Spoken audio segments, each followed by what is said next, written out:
In this Elden Ring video, I'm going to be showing you my Slumbering Swordstress build. This is a New Game Plus build that focuses on the use of Sword of St. Trina in order to set the sleep status effect on enemies. A lot of people have been asking me to do a sleep-based build for some time now, and I've sort of deferred to New Game Plus, and the reason for that is because we're actually using two of the Sword of St. Trina, and the only way to get two of this weapon is by going to New Game Plus, or by having someone drop you a copy of this weapon in New Game. So technically you could play this game in your first playthrough if you get someone to drop you one of these swords. So first of all, let's talk about the Sword of St. Trina. This obviously causes sleep buildup, 66 per swing. One of the reasons we want to dual wield here is because when we use that L2 button press, we actually hitting twice about the same exact time. That's going to give you double the buildup with one swing, allowing you to set that sleep status effect a lot faster. This weapon has very, very poor damage compared to other straight swords, and the magic damage is just almost non-existent on it. The int scaling is terrible. The strength and dexterity scaling are fairly similar, even though dex is C. Dex is a little ahead of strength, obviously. But this is very much a quality weapon. Once you meet the requirements with 14 intelligence, 12 dexterity, and 10 strength, you're essentially just going to pump strength and dexterity and forget about intelligence until maybe New Game Plus or something like that when you have way more stats. We have 55 dexterity and 45 strength here. This gives you the optimal amount of damage instead of 50-50. But going forward, you're going to take dexterity up to 80 and strength up to 80. And that'll basically kind of cap you out on this weapon, except for really poor scaling and intelligence. The weapon skill for this ability, Mist of Slumber, sort of does like a sweep of dust in front of you that builds the sleep status effect very quickly. And it's very good against enemies that have like shields or things like this where you can't directly hit them with your weapon, or you sort of got to bait them into attacking before hitting them. It's a great way to do that. And it also adds more sleep buildup to your attacks. So ideally, you'd lead with this in, a difficult fight to not only hopefully set that sleep status effect quickly, but if not, buff your weapon and make it so that your next couple attacks will hit, trigger the sleep status effect on enemies or the enemy that you're facing, allowing you to get in some free damage. So let's talk about the sleep status effect. This is a very unique status effect in the game, and what it does is once you fill up the invisible bar, much like other status effects, enemies will typically go to sleep if they're not resistant to sleep. Some enemies are resistant, and they'll only stagger for a moment before shaking it off and coming back, and some enemies are immune and have no effect to sleep.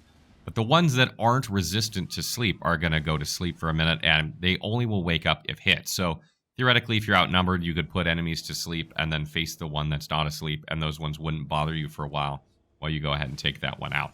But generally speaking, what you want to do is put enemies to sleep if possible through rapid strikes, and either continue to attack with your L1s, building up your damage via the talismans we use, or do some sort of like backstab on them in order to regain FP with like the Assassin's Cerulean Dagger, or to do huge damage with a critical attack on that backstab, etc. If you look over the wiki and you look at the sleep immune and sleep resistant enemies, at first glance it seems like there are a lot of enemies that are not affected by sleep, but even ones that are sleep resistant are still going to stagger momentarily, allowing you to keep continuing your combo safely, building up your attack power on your weapons, and then setting sleep again and sort of repeating this combo, allowing you to just absolutely shred bosses very, very quickly, even if they're resistant as long as they're not immune. So looking down the list, ones you need to be worried about in New Game Plus right at the beginning of the game are Flying Dragon Aguil. He is immune to sleep, so you don't need to worry about trying to, inflict the status effect on him. And instead, you'll just want to attack him with your L1s or attack him from horseback, just like you would normally. Knight's Cavalry is also immune, but you don't really have to worry too much during this fight because your strategy is just going to be hitting with your L1 attacks so that you knock him off his horse and then you punish him while he's on the ground really quickly. You don't even need sleep for this fight, so that's fine, no problem. And the last boss you really need to worry about is Margit the Fell Omen. But as you'll see in my gameplay footage fighting him, even though he's sleep immune with this build, you just absolutely eviscerate him with dual wield attacks. Health just goes down fast because you're building up all those attack power buffs that make your weapon stronger and stronger. And even without sleep, he's not an issue whatsoever. Besides that, there really aren't too many other enemies or bosses that you really need to worry about. Most enemies are going to die before you set sleep on them anyway. And the ones that are tough, most of them are going to go to sleep. Or minimally sleep resistant and not immune, so you're not going to have any issues with them whatsoever. And you can actually use sleep on so many enemies. It seems like, looking at the list on the wiki, that that's not the case, but you're going to use this constantly, it's going to trigger constantly, and it's going to allow you to keep getting your combos off safely. One thing that I want to mention about dual straight swords, anytime you're doing dual straight swords, you ideally want to go for jump attacks because you hit twice instantly with jump attacks with this weapon type. Or you want to go with planted L1 attacks. The running L1 attack is not like the running L1 of curved swords. You actually attack once and then do like a spin, latent spin that hits with the second weapon.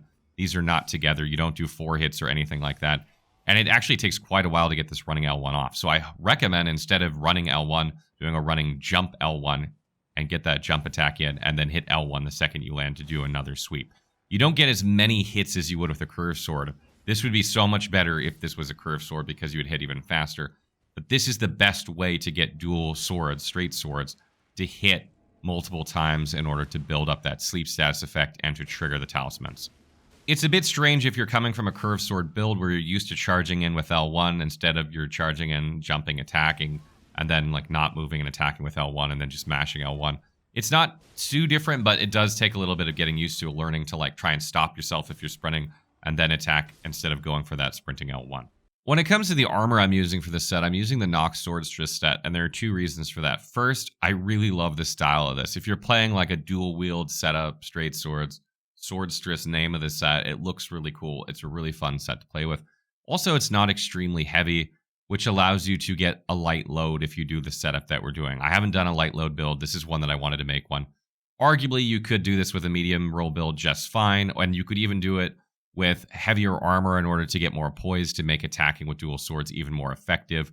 But I really like the style of this, and I really wanted to go for a light load build because the idea here is that you're like dodging in and out of combat, weaving in, setting things to sleep, and then, popping back out, and you're not getting hit. You're avoiding getting hit with this build, and it's a lot of fun to play as a light load. But you can play it medium if you want. You can also make the case to use the Raptor's Black Feathers chest piece here. It's not a very heavy armor piece, and it adds to your jump attack damage. As I mentioned, jump attacks are very good for straight swords dual wield pair because they hit twice, just like the standing L1.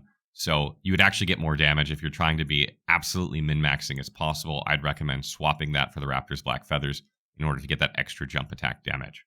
Now, when it comes to talismans for this build, there are a lot of good talismans you can use. So it really depends on how you're playing, what you're facing, and what you want to do with your build and how you play it.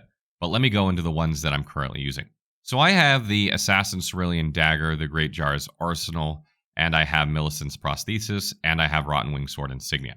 The Assassin Cerulean Dagger is there to give you FP back when you do backstabs. A lot of times when you put enemies to sleep, you can get them. That's going to refund a lot of the Mists of Slumber cost, or just when you do regular backstabs on enemies. You could make the case that the Ancestral Spirit Horn is a better fit for this build, and it would also be an acceptable replacement. You can kind of decide how many backstabs you're doing and which part of the game. Because sometimes enemies are sleep resistant and you can't backstab them. They just kind of get staggered and then you can like critically strike them. But sometimes even enemies that get staggered for a second, you can actually backstab as well because they, you can get behind them and backstab them. So it's really up to you. I think the Ancestral Spirit Horn is a solid replacement here. You could use either of these effectively. Next up, we have the Great Jar's Arsenal. This is here to make sure that you have light load. It requires a lot of endurance with this armor set, these 2 weapons, and these talismans in order to hit the light load threshold. We're a little bit over it here. You could actually probably reduce your endurance down to like 33, 34 with this talisman equipped. But if you don't have this talisman equipped, you're going to have to go up to about 45 endurance, maybe 50 endurance to have enough in order to be a light load. And I just didn't want to invest that many points there. But you could and remove that talisman eventually and put something else there.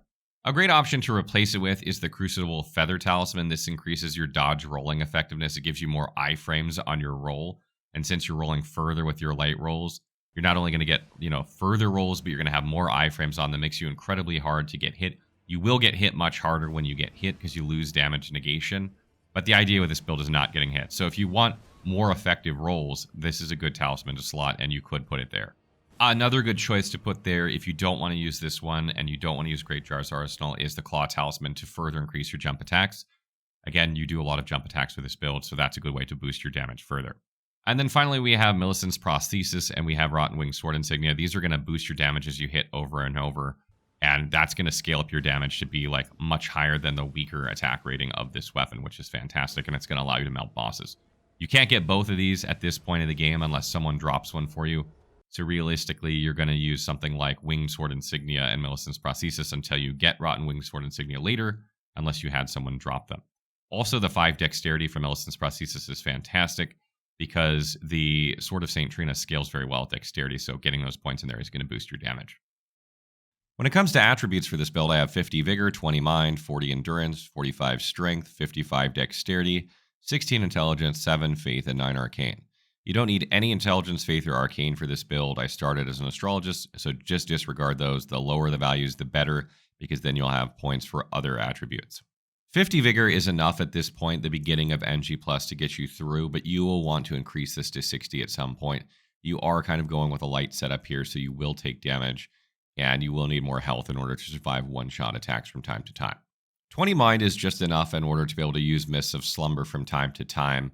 You don't need a ton of FP for this build. It's not a very FP-hungry build. You do use this buff now and then, but with like 4 or 5 blue flasks, you'll be fine. You could probably increase this up to 25 throughout New Game Plus just to give yourself a little bit more buffer, but you don't need to go up very high. 40 Endurance is there in order to give you enough equip late with this setup in order to light roll. It's a bit much, actually. You could probably get away with, 33, 34 Endurance and still light roll with the way we have this set up. Having more stamina is not bad. You chew through stamina with this build because you're attacking over and over with dual wield attacks, and dual wield attacks chew up stamina. So this isn't bad. You could get away with a little bit less, but you want somewhere around 40 Endurance. 45 Strength and 55 Dexterity is the sweet spot for this weapon. It gave me 1 more damage than going 50 Strength, 50 Dexterity, so it's not that much more. But you're going to take Strength and Dexterity both up to 80 at some point in this build in order to get max damage out of this build. That'll take you all the way through NG+, and probably into NG++ if you keep playing this build.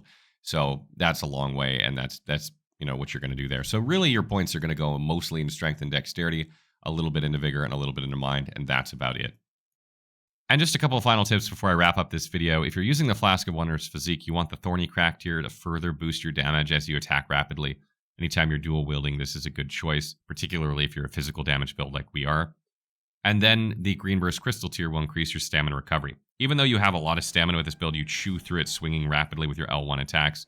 So getting it back more quickly will allow you to get longer combos off and not have to wait for your stamina to return.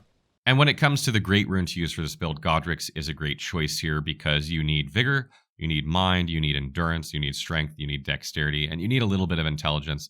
Depending on what class you are, you probably won't need much, but that will allow you to meet the requirements for the sword if you don't want to invest points in Intelligence, which is nice. So that wraps up my Slumbering Swordstress build. It is a ton of fun. Sleep is a lot more effective than you would think in this game, and this is just a really, really fun way to play it. Stay tuned as we have more build guides coming, and of course more weapon videos. And as I mentioned in other videos, if there are builds you would like to see, please leave them in the comments below. I do read the comments, and I do try and make builds when I see that a lot of people want a particular one. So make sure you leave those comments so I can make those builds if that's something you want to see.